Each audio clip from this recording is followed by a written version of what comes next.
Hello friends, good morning, सुप्रभात सभी को। कल हम आपको सारणिकों के गुणधर्म और दो सारणिकों को गुणा किस प्रकार किया जाता है इस पर चर्चा कर चुके थे। अब इसमें आपका जो लास्ट टॉपिक है प्रारंभिक संक्रियाएं। प्रारंभिक संक्रियाएं बहुत छोटा सा टॉपिक है, सिर्फ आपको इसमें कुछ नोटेशन है। प्रारंभिक संक्रियाओं में क्या है, आपको कुछ नोटेशन है उनका पता होना चाहिए कि इसका मतलब क्या है। तो टॉपिक डालेंगे प्रारंभिक संक्रियाएं। टॉपिक होगा आपका प्रारंभिक संक्रियाएं। प्रारंभिक संक्रियाएं देखिए, हम पढ़ रहे थे भाई दो पंक्तियों को चेंज कर रहे हैं, या फिर आप गुणधर्म पढ़ रहे थे यदि किसी सारणिक में पंक्ति या स्तंभ को अन्य पंक्ति के संगत अचर जोड़ दिया जाए या फिर घटा दिया जाए, तब भी सारणिक का मान पर कोई भी प्रभाव नहीं पड़ता है। और एक उदाहरण आपने पढ़ा था, यदि किसी सारणिक में किसी अशून्य संख्या से किसी भी पंक्ति या किसी भी स्तंभ में अशून्य संख्या से गुणा कर दिया जाए, तब भी सारणिक के मान पर क्या हो जाता है, सारणिक का मान है वो k गुना हो जाता है। तो इसको हम गणितीय रूप में कैसे लिखते हैं? सपोज आप r1 को r2 में चेंज कर रहे हो तथा r2 को r1 में चेंज कर रहे हो, तो आप इसको लिख सकते हो r1 is reverse your action. इस जो तीर है, दोनों तरफ जो तीर का चिन्ह है, इसका मतलब ये होता है आप r1 को r2 में चेंज कर रहे हैं और r2 को r1 में चेंज कर रहे हैं। अर्थात यदि ri चेंज हो रहा है rj में, इसका मतलब है आप i भी पंक्ति को चेंज कर रहे हैं j भी पंक्ति में। क्लियर है? आप ri की जगह लिख रहे हो rj। क्लियर है सभी को? जब एक तरफ का चिन्ह है ये, इसका मतलब है आप सिर्फ ri को बदल रहे हो, किसमें? rj में। क्लियर है? इसी प्रकार से ये हो सकता था c1 चेंज c2, अर्थात c1 को आप चेंज कर रहे हैं c2 में। यदि मैं इधर भी साइन तीर का चिन्ह लगा दूं, तो इसका मतलब ये है आप c1 को c2 में बदल रहे हैं तथा c2 को c1 में बदल रहे हैं। क्लियर है? आप देखिए, यदि आपको चिन्ह लगा हुआ है, आप r1 को k r1 से रिप्लेस करना चाहते हैं, तो आप लिखेंगे r1 change bye k r1। इसका मतलब है आप r1 को चेंज कर रहे हो k r1 से।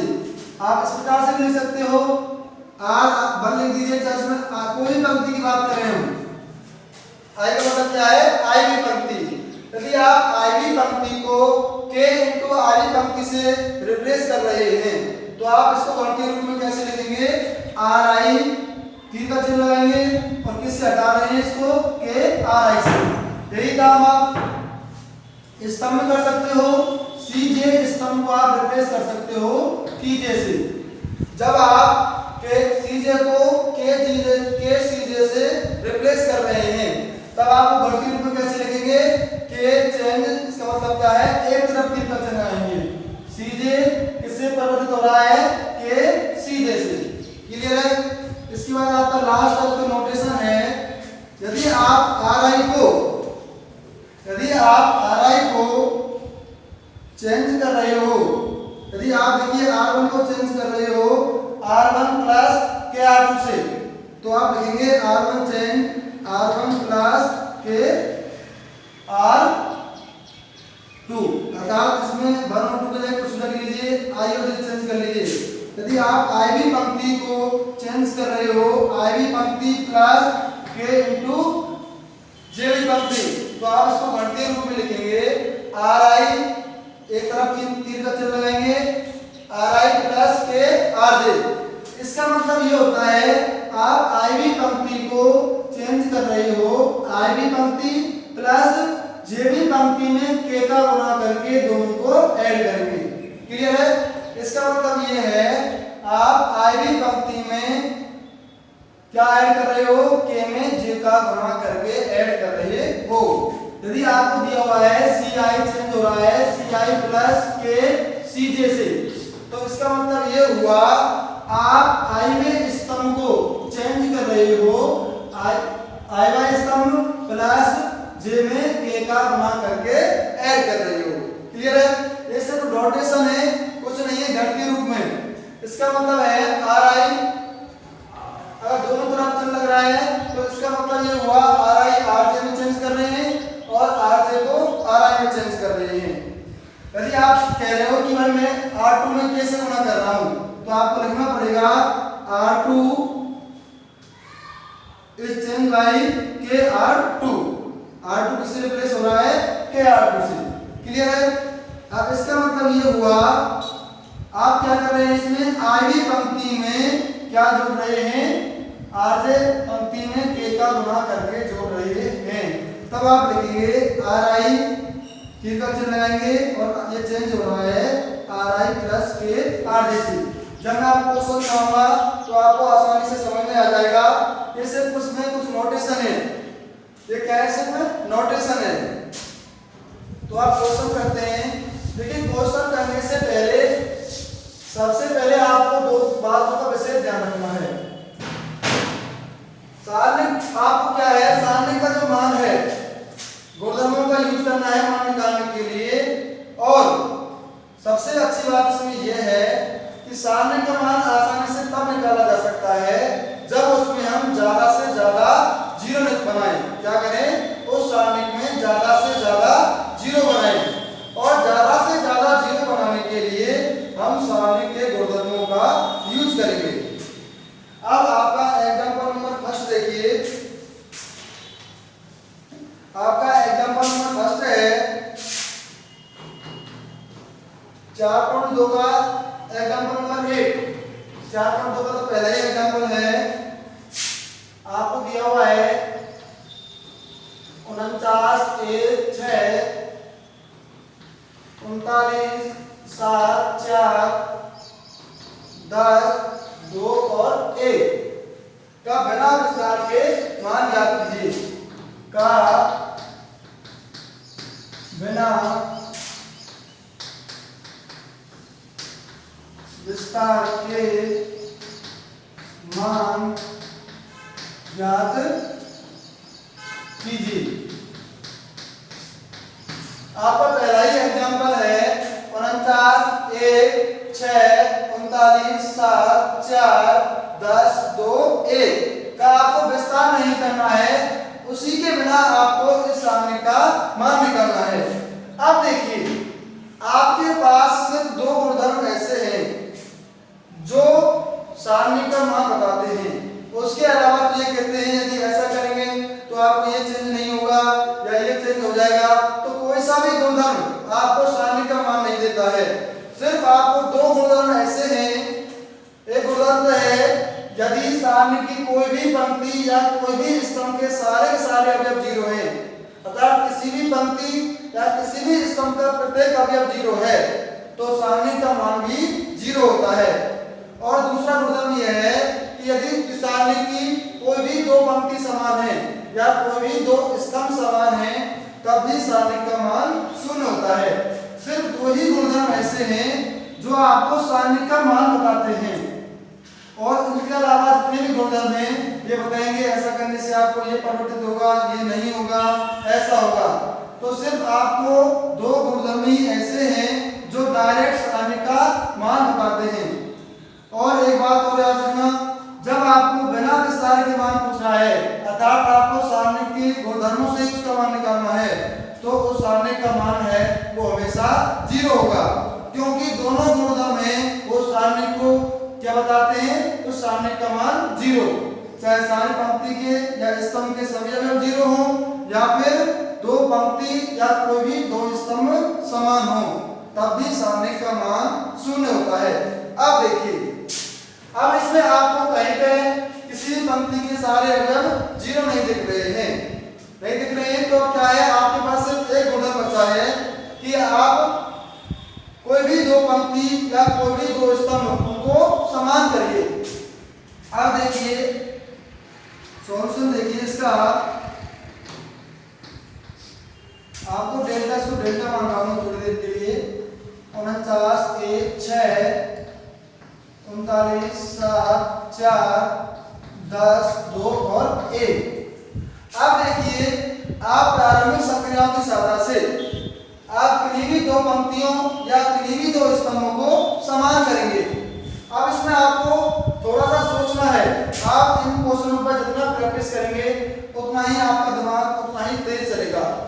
तो देखिए, जब मैं आपको C3 में 8 का गुणा करता हूं, देखिए आप जब C2 को C2 प्लस 8 C3 से चेंज करते हैं, इसका मतलब क्या है, C2 को C2 प्लस 8 C3 से चेंज करते हैं। करिए, देखिए C2 प्लस आपको गुणा करना है C3 में 8 का और C2 जोड़ना है।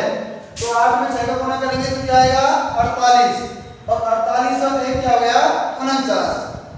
8 में गुणा करिए C3 का 8 गुणा करिए, 4 में 8 का गुणा करेंगे तो क्या आएगा 32 और 32 में 7 जोड़िए क्या मिलेगा 39। उसके बाद 1 में 8 का गुणा करिए क्या मिलेगा 8 और 8 में 2 जोड़िए क्या हो जाएगा 10। अर्थात जब आप C2 को चेंज करोगे C2 प्लस 8 C3 से, तब आपका जो C2 है और C1 क्या है समान हो जाएगा। होगा कि नहीं होगा? देखिए, डेल्टा बराबर हो जाएगा, देखिए सिर्फ आप चेंज कर रहे हो C2 को, तो आप C1 को और C3 में कोई चेंज नहीं कर रहे हैं। तो पहले जिसमें चेंज नहीं कर रहे हैं उनको ऐसे कैसे लिख दीजिए 49, 39, 10, 6, 4 और 1। अब आपको C2 से रिप्लेस करना है C2 प्लस 8 C3 से, तो 1 प्लस 48 प्लस कितना हो जाएगा 49, 7 प्लस 32 कितना हो जाएगा 39, 8 प्लस 2 प्लस 10 सॉरी 2 प्लस 8 कितना हो जाएगा 10। क्लियर है सभी को?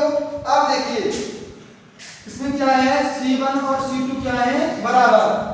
तो आप एक चीज और याद रखना है, जिस प्रकार आपके किताब बुक में दिया हुआ है कि गुणधर्म 6 से गुणधर्म 4 से, ऐसे कोई नहीं लिखेगा। आपको उस गुणधर्म का पूरा स्टेटमेंट लिखना है। क्या लिखेंगे आप बताइए? हम जानते हैं कि यदि हम जानते हैं कि सारणिक के कोई भी दो स्तंभ समान हो तो उस सारणिक का मान 0 होता है। तो बताइए डेल्टा बराबर क्या हो जाएगा 0, क्योंकि यहाँ पर C1 और C2 क्या है समान है। और हम गुणधर्म में पढ़ चुके हैं, यदि सारणिक की कोई भी दो पंक्ति या कोई भी दो स्तंभ सर्वसम है अर्थात समान है, तो इस स्थिति में उस सारणिक का मान क्या होता है 0 होता है। क्लियर सभी को? तो आप सारणिक का मान निकालने के लिए विशेषतर याद रखेंगे कि पहला काम तो ये है उस सारणिक में ज्यादा से ज्यादा 0 बनाओ, और यदि 0 बन जाए तब आप उसी पंक्ति के अनुसार उस सारणिक का मान निकालो जिसमें आप में सबसे ज्यादा 0 है। क्लियर है सभी को?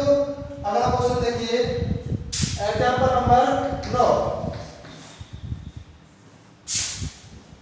देखिए, इसमें आप इस क्वेश्चनों को करने के बहुत सारे तरीके हैं। आप अपने दिमाग से क्वेश्चन करेंगे तो बहुत अच्छा रहेगा। सिर्फ आपको सारणी के गुणधर्मों का ही यूज करना है। अगला क्वेश्चन है 1 1 1 ABC 1 1 1 ABC B plus C A plus C A plus B। इस सारणी का आपको बिना विस्तार के मान निकालना है।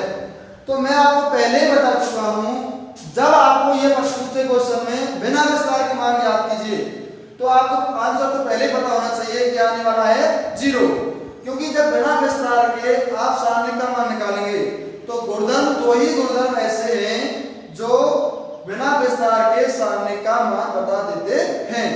पहला गुणधर्म तो यही है कि भाई यदि किसी भी पंक्ति या किसी भी स्तंभ का प्रत्येक अवयव 0 हो तो उस सारणी का मान भी 0 होता है। और दूसरा गुणधर्म है कि कोई भी दो पंक्ति या कोई भी दो स्तंभ सर्वसम है अर्थात समान है, तब भी सारणी का मान 0 होता है। अर्थात दोनों ही गुणधर्म सारणिक का मान क्या कहते हैं? 0। अब देखिए, अब पहला काम, इसमें आपको 0 तो कहीं दिख नहीं रहा है, तो आप इस प्रकार से संख्या लगाइए इसमें कि कोई भी दो पंक्ति या कोई भी दो स्तंभ समान हो जाए। अब देखिए, यहाँ पर b प्लस सी है, क्या गायब है? a, और a प्लस सी में क्या गायब है? b, और a प्लस b में क्या गायब है? c। क्लियर सभी को? देखिए यहाँ पर आपको तीन राशि दे रखी है, a, b और c। यहाँ पर b प्लस सी तो है लेकिन क्या नहीं है? a। यहाँ पर a प्लस सी तो है लेकिन क्या नहीं है? b। यहाँ a प्लस b तो है लेकिन क्या नहीं है? c। तो आप क्या करेंगे, यदि आप C2 को चेंज कर दें C2 प्लस C3 से, किससे चेंज कर दें? C2 प्लस C3 से। अब देखिए, C2 में आप C3 को जोड़िए तो क्या आएगा? A plus B plus C, B plus A plus C, C plus A plus B।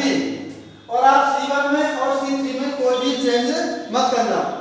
तो ये हो जाएगा डेल्टा बराबर 1 1 1। जिस स्तंभ में आपने कोई भी चेंज नहीं किया है पहले उनको लिखेंगे। तो आपने C1 और C3 में कोई चेंज नहीं किया है, सिर्फ किसमें किया है? C2 में। तो आप इसको ऐसे कैसे रखिए? B plus C, A plus C, A plus B। अब आप क्या करना है? C2 में C3 जोड़ना है। तो भाई A में क्या जोड़ेंगे? B plus C। तो क्या हो जाएगा? A plus B plus C। इसमें जोड़िए तो ये क्या हो जाएगा? B plus A plus C। C2 में C3 जोड़िए, C plus A plus B। Clear है सभी को? अब देखिए, आप C2 को ध्यान से देखिए, यहाँ पे भी A plus B plus C है, इधर भी A plus B plus C है, यहाँ पर भी A plus B plus C है। तो आप C2 में से क्या कॉमन ले सकते हो? A plus B plus C। यदि आप कॉमन लेंगे इसमें से तो इसका मतलब है सारणिक में से इसको हम बाहर निकाल सकते हैं। क्या कॉमन ले लेंगे? A plus B plus C। तो बताइए 1 1 1। अब एक बात याद रखना, आप मैट्रिक्स में से ये नहीं किसी पंक्ति या किसी भी स्तंभ से कॉमन ले लें। आप मैट्रिक्स में जब कॉमन लेते हैं तो उस मैट्रिक्स के सारे अवयवों में से कॉमन लेना पड़ता है, लेकिन ऐसा सारणिक में नहीं होता है। आप सारणिक में किसी भी पंक्ति और किसी भी स्तंभ एक एक करके ही कॉमन ले सकते हैं। क्लियर है सभी को? अब देखिए, यहाँ से A plus C plus C common लिया तो यहाँ भी A, यहाँ पर भी A बचेगा, यहाँ पर भी A। ये आपका B plus C, A plus C, A plus B। अब देखिए, यहाँ C1 और C2 क्या है? समान है, और हम जानते हैं कि किसी सारणिक की कोई भी दो स्तंभ समान है तब सारणिक का मान क्या होता है? 0। तो ये हो जाएगा A plus B plus C into 0। तो डेल्टा बराबर होगा 0। क्लियर है सभी को? तो आपका जो इस प्रकार से संख्या लगानी है, या तो सारे के सारे 0 बन जाए या फिर उसमें से कुछ कॉमन लेके दो पंक्ति या कोई भी दो स्तंभ समान हो जाए। क्लियर है? आप इस प्रकार के क्वेश्चनों में जितनी प्रैक्टिस करेंगे उतना ही आपको जो तरीका है वो सरल लगने लगेगा। क्लियर है सभी को?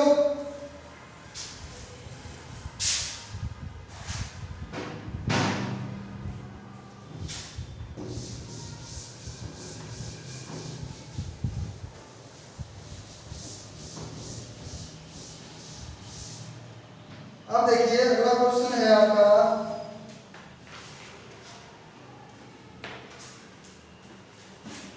आपको सारणिक एग्जाम्पल नंबर 10,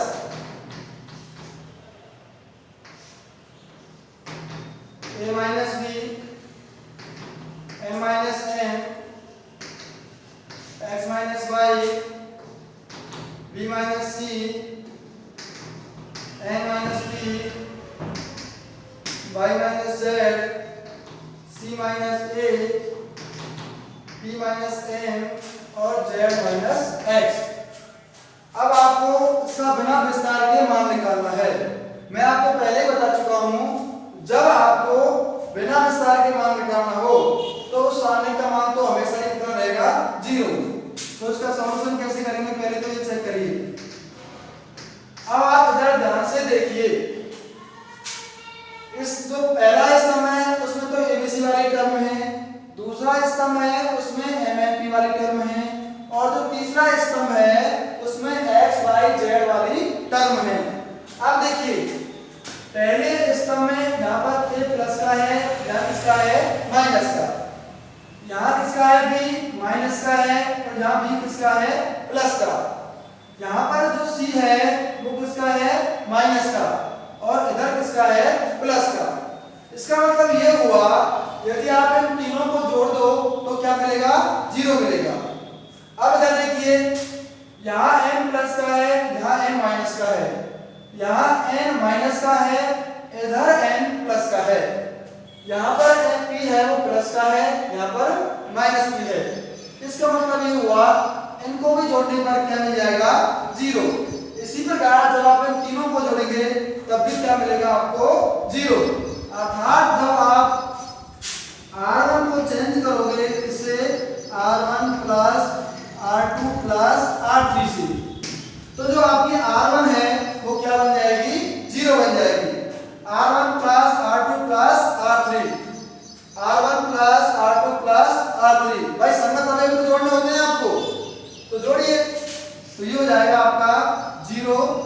कैसे होगा बताइए, a minus b plus b minus c plus c minus a plus a। इसी प्रकार ये हो जाएगा आपका m minus n plus n minus p plus p minus n। तो इसी प्रकार इस क्वेश्चन को आप स्वयं करेंगे। देखिए जब आप इसमें तीनों को जोड़ेंगे तो क्या मिलेगा आपको 0, इन तीनों को जोड़ेंगे तो क्या मिलेगा 0, इन तीनों को जोड़ेंगे तब भी क्या मिलेगा 0। अब ये अगर कुछ भी हो, या जब आप दिए हुए हैं b minus c n minus p y minus z c minus a p minus n और z माइनस x। क्लियर है सभी को?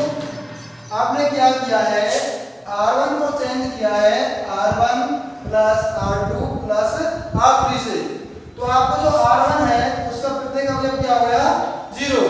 और हम जानते हैं कि यदि किसी पंक्ति के सारे अवयव 0 हैं तब उस सारणी का मान क्या होता है 0 होता है।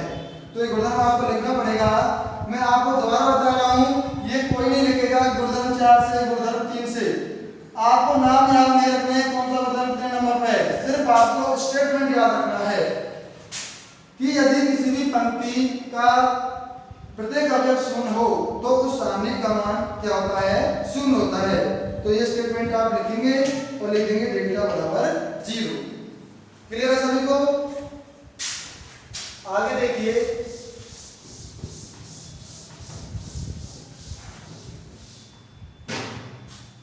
अगला क्वेश्चन है आपका,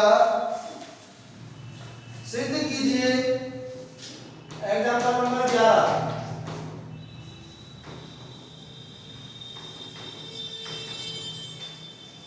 सिद्ध कीजिए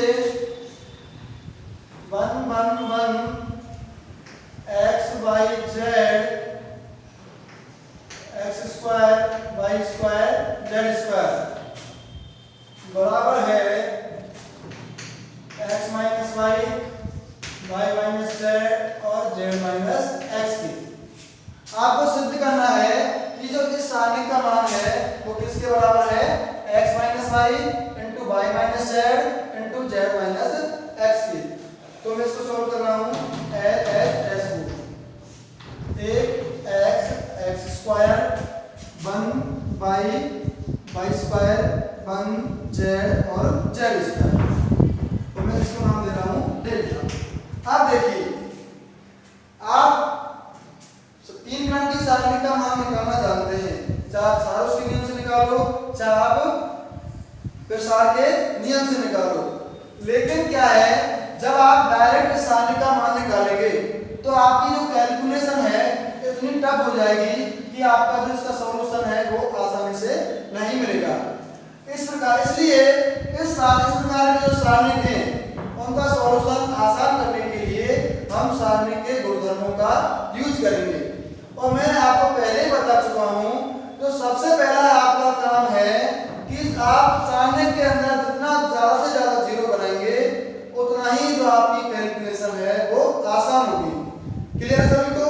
अब देखिए यहाँ पे भी एक है, यहाँ भी एक है, यहाँ भी एक है, तो आप यदि R1 को चेंज कर दें R1 माइनस R2 से, किससे चेंज कर दें R1 माइनस R2 से, तो आप क्या करेंगे, आपको एक में से एक घटाना होगा, क्या मिलेगा 0। क्लियर सभी को? तो आपको यहाँ क्या मिल जाएगी 0।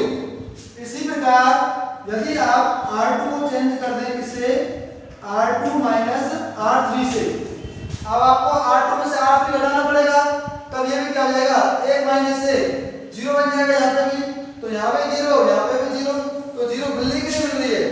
तो यही है, आप इस प्रकार की संख्या लगाएंगे ताकि आपको यहाँ पे ज्यादा से ज्यादा 0 मिले। तो 1 में से 1 घटाइए तब भी 0 आएगा, और आप इसमें से इसको घटाइए, जब आप R1 में से R2 को घटाएंगे तब यहाँ पे हो जाएगा 0। जब आप R2 को R3 में से घटाएंगे तब भी क्या हो जाएगा 0। अब यहाँ पे मैं आपको पहले ही बता चुका हूँ, आप जिस पंक्ति को या जिस स्तंभ को चेंज कर रहे हो, आप जिस पंक्ति या जिस स्तंभ को चेंज कर रहे हो उसका जो गुणांक है आपको हमेशा एक रखना है। आप यदि इसको ऐसे रखेंगे R2 माइनस R1 तो ये आपका गलत हो जाएगा। क्लियर है? तो आप जिसको चेंज कर रहे हैं उसका गुणांक तो हमेशा आपको एक रखना है। क्लियर है? ये नहीं इसको R1 की जगह रख सकते हो आप R2 माइनस R1, भाई एक में से एक घटाएंगे तब भी 0 आएगा, तो आपका ये गलत हो जाएगा। आप जिस पंक्ति को चेंज कर रहे हैं उसका जो गुणांक है हमेशा क्या होगा 1 होगा, तो R1 माइनस R2। क्लियर है सभी को? अब चेंज कर दीजिए, तो आपका डेल्टा बराबर हो जाएगा R1 माइनस R2। आपको प्रथम पंक्ति में से दूसरी पंक्ति घटानी है, तो एक में से एक गया तो क्या मिलेगा 0।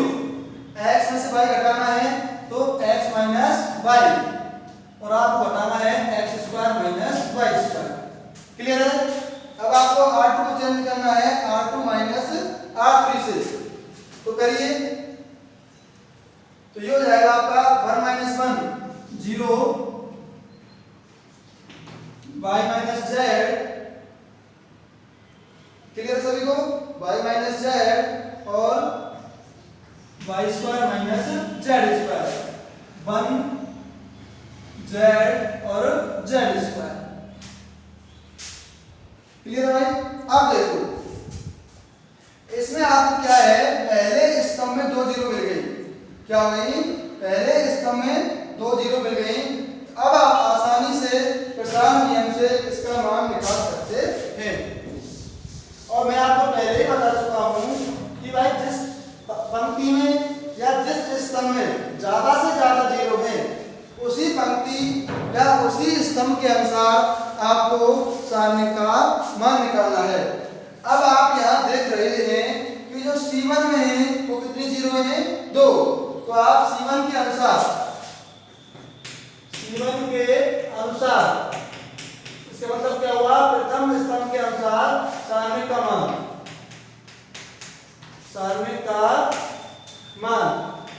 बताइए क्या होता है।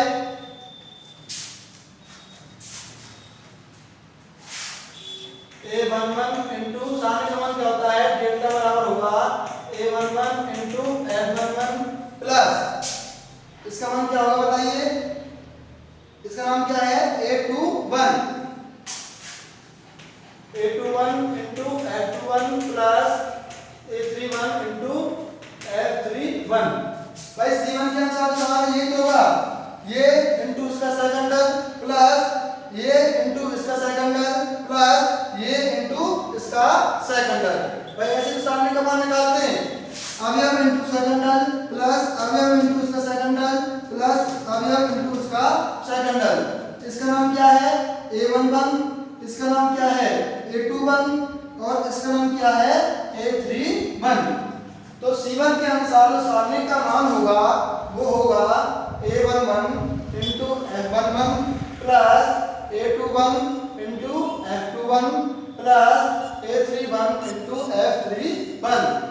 F11 का मतलब है A11 का सेकंड। अब देखिए तो डेल्टा बराबर हो जाएगा A11। पहली बात तो आपको चिन्ह का याद रखना है, इसके लिए प्लस क्या चिन्ह आएगा, प्लस, क्योंकि 1 + 1 2 और 2 क्या है, सम नंबर। जब i + j सम होता है तो चिन्ह किसका आता है, प्लस का। तो A11 का मान क्या है 0 इंटू। अब देखिए जब अवयव भी 0 है तो आपको सेकंडस निकालने की कोई भी आवश्यकता नहीं है, क्योंकि जब आप 0 का उससे गुणा करेंगे तब भी क्या ना है 0। तो ये हो जाएगा 0 इंटू F11 प्लस A21 की वैल्यू क्या है 0। तो ये हो जाएगा 0 इंटू F21 प्लस A31 क्या है 1, तो 1 इंटू F31। तो ये हो गया डेल्टा बराबर F31, क्योंकि ये 0 ये भी 0 हो जाएगा, 0 प्लस F31। अब F31 क्या है, A31 का सेकंडर। तो बताइए A3 का सेकंडर क्या हो जाएगा, -1 की पावर 3 + 1 इंटू M31। ठीक होता है, क्योंकि आप जानते हो Fij बराबर होता है -1 की power i + j into Mij। यहाँ पर i की वैल्यू 3 है और j की वैल्यू 1 है, तो आपका डेल्टा बराबर हो जाएगा -1 की पावर 3 + 1 इंटू M31। तो डेल्टा बराबर होगा आपका M31 की। M31 का मतलब क्या है, A31 का सेकंडर। तो आपको तीसरी पंक्ति हटानी है और आपको क्या करना है बताइए, तीसरी पंक्ति हटानी है और पहला स्तंभ हटाना है। तीसरी पंक्ति और पहला स्तंभ हटाना है, तो डेल्टा बराबर हो जाएगा आपका, बताइए क्या होगा, x - y x² -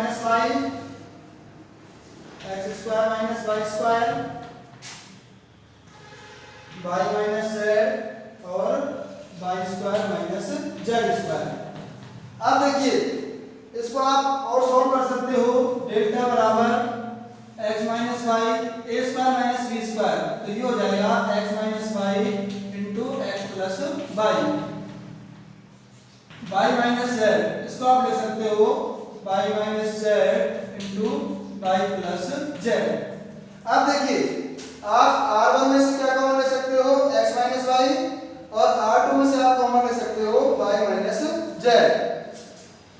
तो ये हो जाएगा R1 में से क्या कॉमन ले लिया x - y, और R2 में से क्या कॉमन लिया है y - z। तो बताइए यहाँ क्या बचेगा आपका 1, इधर क्या बचेगा x + y।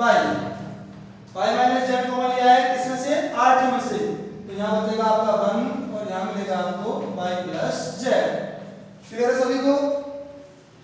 अब आप इसको आगे सॉल्व करिए।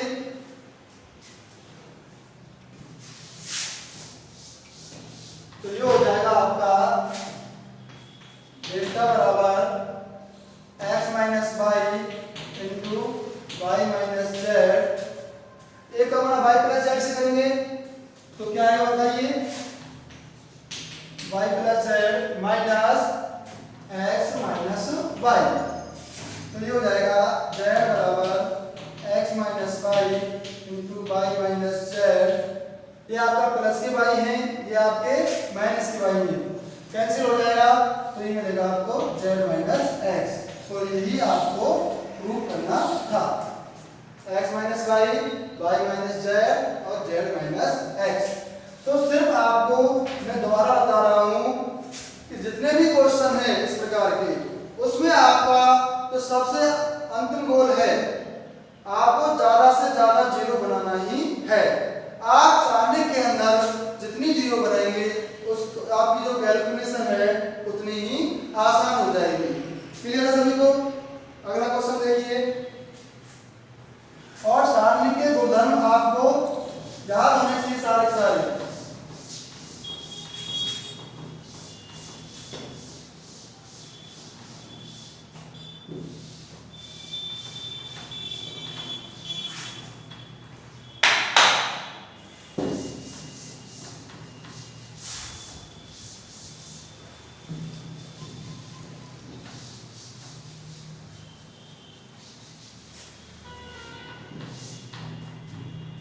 अगला क्वेश्चन देखिए,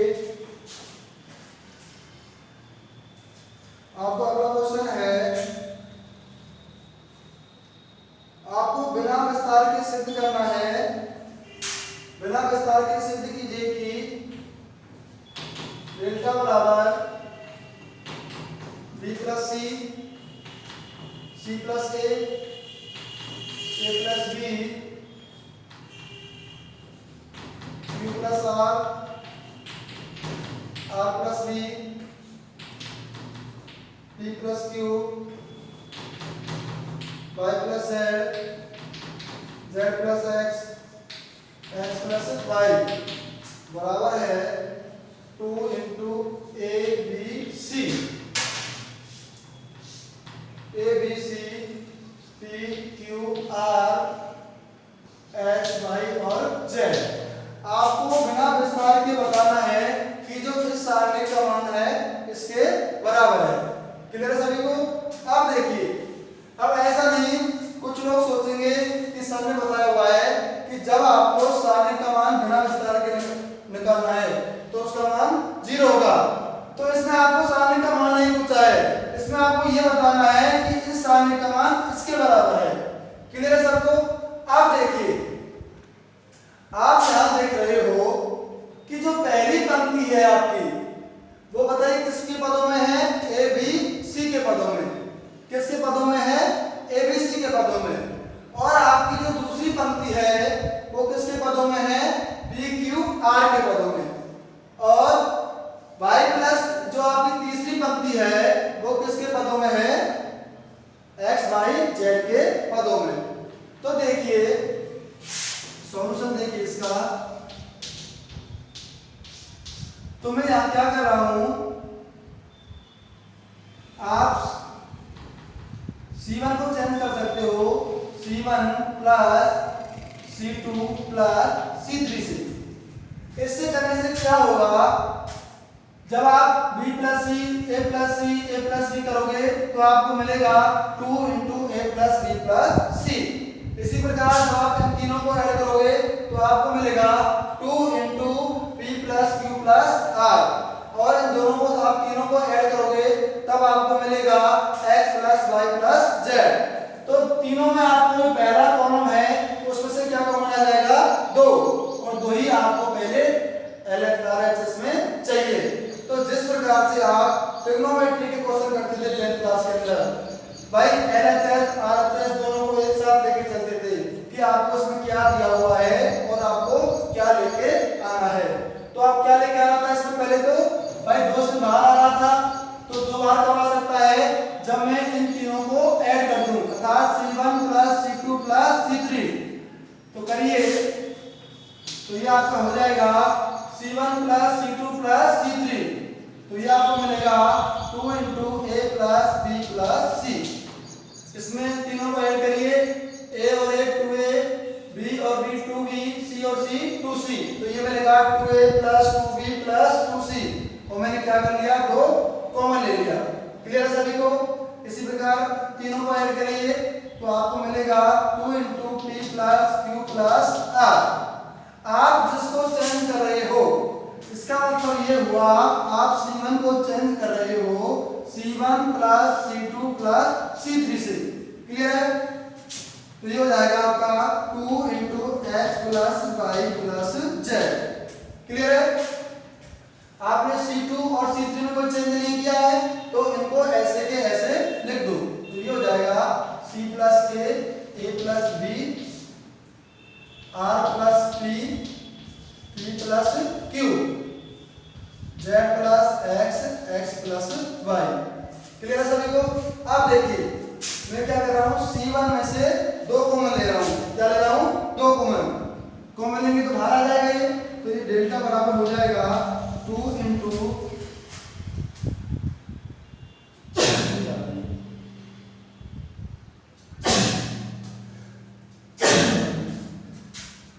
तो ये हो जाएगा 2 इंटू ए plus B plus c, p plus Q plus r, x plus Y plus z. ये बचेगा आपका C plus a plus b. R plus P plus Q, ये हो जाएगा Z plus X plus Y। Clear है सभी को? अब देखिए आपको दोनों साइड देखते हुए चलनी है। यहाँ आपको B चाहिए, यहाँ आपको Q चाहिए और यहाँ आपको Y चाहिए। अब देखिए यहाँ पर आपको C प्लस A है और यहाँ पर क्या है A plus B plus C। यदि आप C2 को C1 में से घटाइए, जब आप C2 C प्लस A में से इसको घटाइए तो A और C तो कैंसिल हो जाएगा, क्या मिलेगा B। जब R प्लस P में से आप ये घटाएंगे तो आपको क्या मिलेगा Q। Z प्लस X में से आप इसको घटाएंगे तो क्या मिलेगा आपको Y। अर्थात आपको इस जगह पर क्या मिल सकता है B, Q और Y, और यही आपको C2 में चाहिए B, Q और Y। क्लियर है? आपको जैसे जैसे RHS में जो संख्या चाहिए उसी प्रकार आप देखेंगे कि क्या संख्या लगाई जाए ताकि आपको RHS मिल जाए। अब देखिए मैं कर रहा हूं C2 को चेंज कर रहा हूं C2 माइनस C1 से। क्लियर सभी को? कर दीजिए तो ये हो जाएगा डेल्टा बराबर 2 इंटू C1 में और C3 में कोई चेंज नहीं कर रहा हूं। देखिए C3 को चेंज, C3 में क्या चाहिए आपको C चाहिए। अब देखिए जब आप C3 में से भी C2 को हटा दीजिए, आप C3 को भी चेंज कर दीजिए C3 माइनस C1 से, तभी आपको क्या मिल जाएगा C, R और Z। देखिए A B से A B कैंसिल हो जाएगा, P Q से P Q कैंसिल हो जाएगा, X Y से X Y कैंसिल हो जाएगा, तो आपको क्या मिलेगा C, R, Z। तो आप C2 को चेंज करेंगे C2 माइनस C1 से और C3 को चेंज करेंगे आप C3 माइनस C1 से। करिए C प्लस A में से इसको घटाइए, क्या मिलेगा आपको। पहले तो आपने C1 में कोई चेंज नहीं किया है, किसमें चेंज कर रहे हैं सिर्फ C2 को और C3 को, तो ये हो जाएगा आपका A plus B plus C P plus Q plus R X plus Y plus Z। आपने C1 को ऐसे कैसे रखा है, आप चेंज कर रहे हैं सिर्फ C2 में, तो C2 क्या करना है C2 minus C1, C plus A minus B minus C, तो क्या बचेगा बताइए माइनस के B। R plus P minus P minus Q, भाई ये करना है आपको R plus P minus B minus Q minus के R। तो देखिए plus R minus R plus P minus Q, तो क्या बचेगा माइनस के Q। क्लियर है? अब देखिए आपको Z प्लस X में से घटाना है, Z plus X minus Y minus के Z प्लस X में से आपको घटाना है minus X minus Y minus के Z, X minus X Z minus Z, तो क्या मिलेगा माइनस के Y। क्लियर है सभी को? तो मिलेगा आपको माइनस के Y।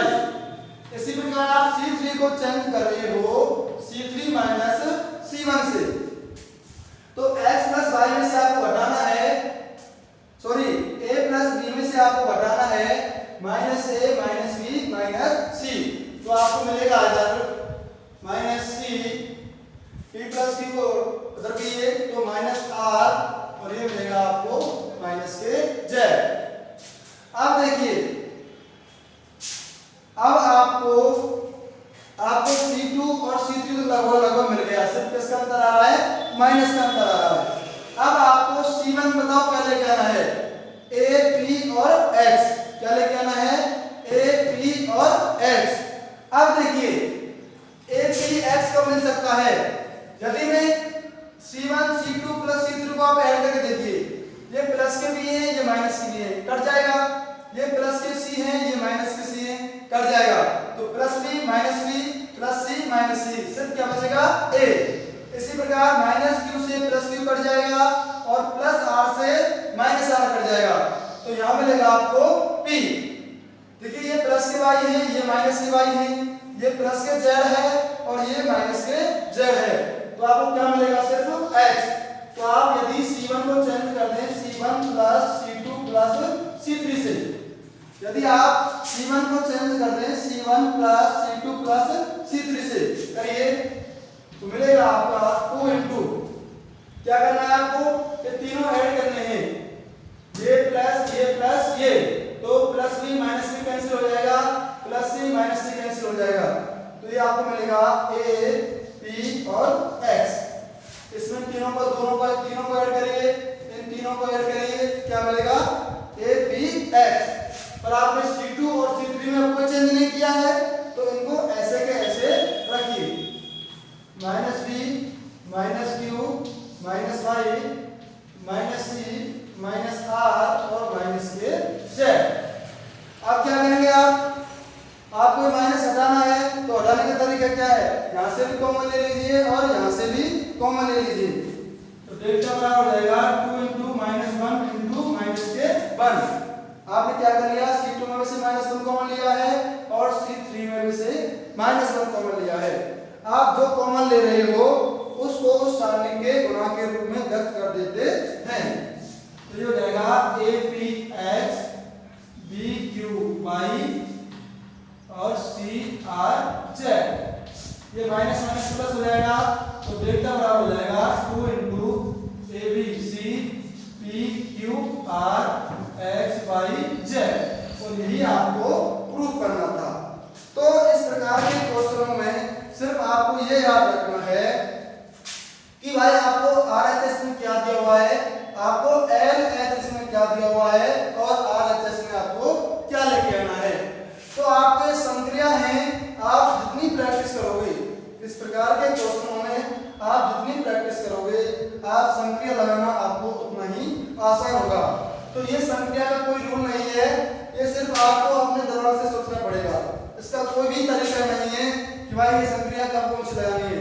सिर्फ आपको RHS और LHS की तुलना करनी है कि कब हम क्या करें जिससे कि आप LHS और RHS को बराबर कर दें। ओके, धन्यवाद। देखो मैं आपको बार बार यही कहता हूँ, जो आपको समस्या आ रही है, चाहे आपको क्वेश्चन के अंदर आ रही है या आपको कुछ दिख नहीं रहा है, ये सारी जो समस्या है आप कमेंट बॉक्स में लिखेंगे तो अच्छा रहेगा, ताकि मेरे को भी ये पता चलेगा कि मेरे को क्या सुधार करना है। क्लियर है? ओके, धन्यवाद।